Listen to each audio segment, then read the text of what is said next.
За sleep training-ийн сургалтанд суух гээд тэгээд ирж байна да. Яра 8 болцсон байгаа ч. Босон байна. Сургалтандаа сууцгаа. За ингэнэ. White noise салаа. За ингээд тавьлаа. Цааш нь амт хийлээ. За сайхан амраараа миний авах. За ингээд гараад ич байгаа. Тэнгүүд манай хүүхд бол сурцсан байгаа. Асны хэлэнд үзэж байгаад бол энийг хүүхдэд тавьчих гараад хүүхд өөлөн шүү дээ мэдээж тий. Өөлөнгүүд нь чи дотроо 100 тоолно заяа.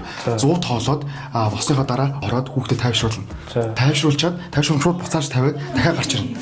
Дахиж гарч ирээд дахиад өөлөнгүүд дахиад 100 тоолно. Тэгээд 100 тоолоод дахиж орж тайвшруулаад өдөр болгон нэг 10-аас 20 хоног яг энэ үйл тавтсны дараа хүүхд бүрэн энийг хүлээгээд авчин заяа. Deep training-ийн тулд ээж юусоо оролцохгүй юм байгаа заяа. Яагаад гэвэл хүүхдүүд ээжигээ илэг барьдаг аахгүй.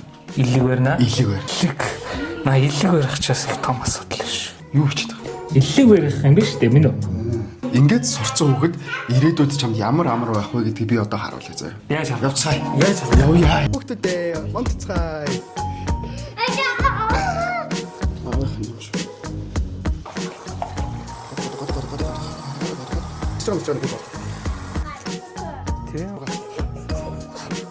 Хайртай шүү.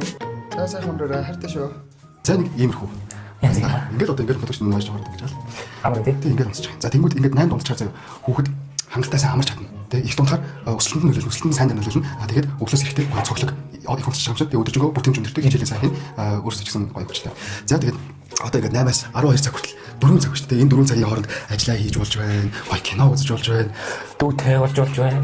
Тэгээ дүү тавиулж болж байна. Ингээд заяа. За одоо би ингээд ажиллаад хараад би гэрлүүгээ ингээд 8-аас өмнө яарч ирдэ заяа. Ажиллаад хараад би яарч ирэх хүүхдүүдэд унтуулахын тулд.